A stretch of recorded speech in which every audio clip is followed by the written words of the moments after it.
If you want to know what it's like to package your own pallets before you have to ship it to Amazon, and you want to know what it's like to grow so big they had to get your own warehouse and what that process is like, and what if your employees don't show up, watch this video.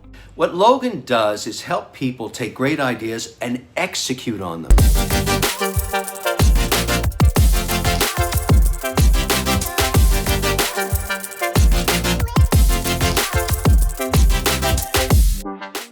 Okay, in this video here, I'm going to show you two things. One, I'm going to show you once you start to grow large enough and you start, I'm not talking about 5, 10, 15 SKUs. I'm talking about large amount of SKUs. Once you start really growing your Amazon business and ramping up, what does it look like? What does your business have to look like? What do you have to do? You know, I personally had to grow off of Amazon. I'm on Amazon, but then I'm also in big box stores like Target, Walmart, Bed Bath Beyond, Buy Buy Baby, and additional small other mom and pop stores as well. So I had to get a warehouse. In addition to that, beyond also just growing my business off of Amazon, I also had to get a warehouse to deal with the returns, because just because you're selling products on Amazon doesn't mean that, hey, everyone's gonna buy it and everyone's gonna want it, everyone's happy with it. You're gonna get a lot of people that are going to open it, return it, especially if you're in clothing, inflatables, breakables, electronics, all the things I tell you not to get into. If you hop into those, you're gonna end up having high returns, possibly in the teens, which is why we tell you to get into other products that are not breakable and are not fitting in any of those groups. But even if you have the perfect product, it's not gonna get no returns. You're gonna end up having returns. You're gonna have to deal with that process. So, just a scenario, if you do happen to get into inflatables or do happen to get electronics, you will have a return percentage that's in the teens. But let's say you had not hopped into that and now you're doing $200,000 a month in sales and your returns are 3%. Even with that, you're still looking at 3% of 200,000 is $6,000 a month of lost revenue. So you're gonna wanna end up having a warehouse so that you can have that return sent back to you, because sometimes people open them and there's nothing wrong with the product, they're just shipping it back. So then they'll ship it back to Amazon. Amazon will charge you 50 cents to ship it back to you, only 50 cents. You can then, rather than just writing that off, pull it out, clean it, prep it, repackage it if it's repackaging it, and then ship it back out to Amazon and then resell it again. So it's new inventory back in. I'm not saying you can do that with every product. There's certain products you can't do that with. But if it is a product you can do it with, it's worthwhile for you to do it. That's one reason to have a warehouse. Another, once you start growing your business off of Amazon, you want to have a warehouse to distribute to those other distributors. A third reason is once you start importing your product in from China, although I do an inspection in China, I also want to do an inspection stateside, because not everything is 100% certain. Or let's say if something got damaged during shipping, you got to repackage it. Whatever it is, I like to feel like I have control of it. So those are the reasons why I have a warehouse. And so what I want to do is I want to show you real quick what happens when you have a warehouse and your employees don't show up and you get a huge container coming in from China. And then what happens when your forklift stops working, which was my fault. Either way, you're about to see what it's like real life, someone who is doing massive numbers on Amazon, bringing in product in massive amount from China, and what it's real life to get into it. In addition to that, I'm also going to show you at the end what it's like to package your own pallets that are going to be shipped out to Amazon and what Amazon's going to want to have done to those pallets, okay? Enjoy this clip, hit the subscription button below, and I hope you subscribe to me, learn more information day in and day out, as well as join our group called the FBA Innovators. Again, there's a link below to that as well. All right, I'll see you at the end of this. Employees call out and you have a big container coming in to go to Amazon, and then your forklift craps out and you got the tech guy trying to get you a resolution to that. So I'm gonna just show you what it looks like to actually have to do this yourself, rather than being one of those people that say, oh, I'm doing it, and they never actually sold a product ever on Amazon. This is what it's like to run the business yourself. All right, watch this.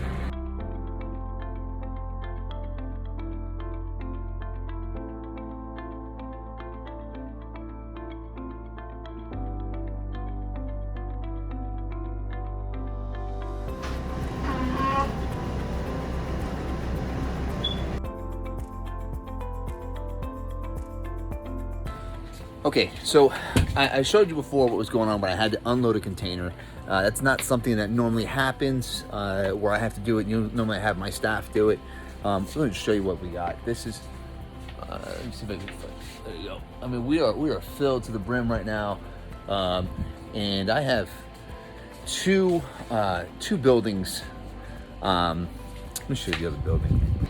Basically what I'm getting at is I'm shipping the stuff myself to Amazon, as well as I also ship to Bed Bath & Beyond, Target. I think I talked about that before.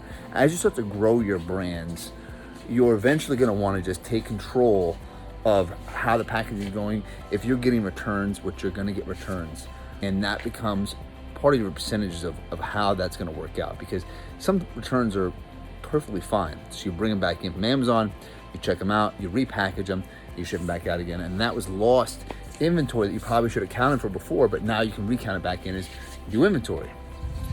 So that's the reason why you want to have a warehouse, is just for that reason, along with being able to then do product inspections when they come in. I know I talk about doing an inspection in China, which you 1000% should do it, but even do another inspection after that when it comes in too.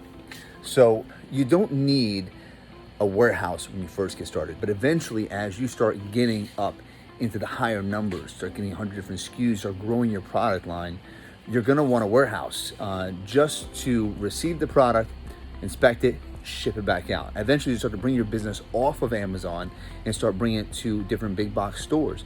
You're gonna want a warehouse to do all those different things. But what I wanna show you right now is what it looks like when you're supposed to be packaging something for Amazon.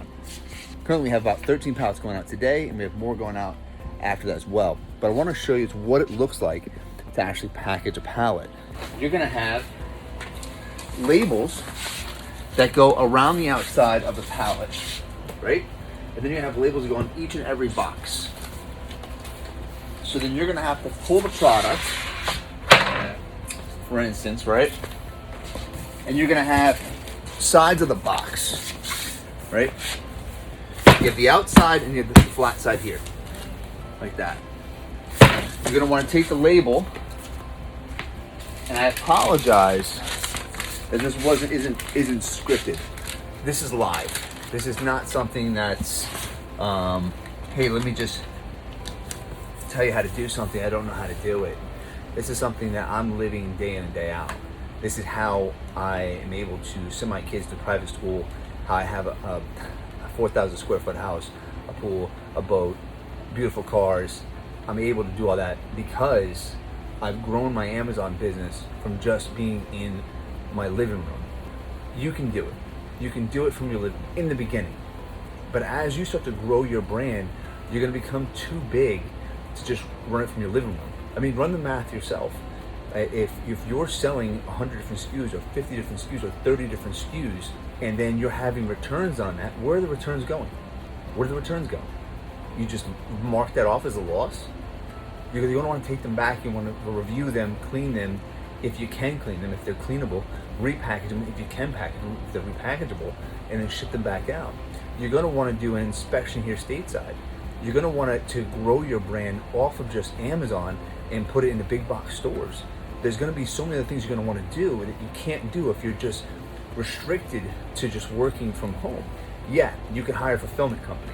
Fulfillment companies gonna then dive deep into your percentages. It makes more sense to just buy, like I bought these 2 warehouses, just buy the warehouses, employ a couple people, and then work on your craft yourself. So that's what I want to show you. I want to show you what it's going to look like to do that. Yeah, so what I was saying is Amazon's going to give you pallet stickers, and then they're going to give you individual box stickers. So when you're going to request a pickup to be done, you're going to have to put it on the larger side of the box, and then shrink wrap it all the way around. Make sure that it is tight. You can't have a sloppy looking pallet, or else they will warn you, and then after so many warnings, then you'll get a fine. But shrink wrap it, then put this on there right there, send it out. Next thing you know, you'll have that Prime logo on your product, and then your sales will just start running in. And that's one of the reasons why I send my products to Amazon. It's FBA rather than FBM. I can clearly do the FBM but I prefer the FBA because it increases your sales. All right, thanks. So right now we got Amazon's truck coming to pick up. We got about 6 more other ones that are already on there right now, and we're adding a couple more now, and then we still have the warehouse next door, and another container coming tomorrow. But this is how it normally is, which is great. I mean, this is probably, I think this is twice a month. Twice a month we have shipments, big shipments come in from China, and then big shipments going out. And then we also have other suppliers to feed as well. But join our group, FBA Innovators, and you're gonna see how to get this stuff done, how to be successful on Amazon. I'm not just some guy's gonna pull out and say, I'm making a lot of money, but how are you doing it? How are you not doing it? What are the things to not do? What are the things to do? You know, I'm actually living it. A lot of people, I feel like they're just probably putting one product out. They see how the motion is, how it should work, but it's not actually working for them. They just want to sell you a course and say it's working. But good news today, I found out that I just didn't charge my forklift, but now it works. She's working again.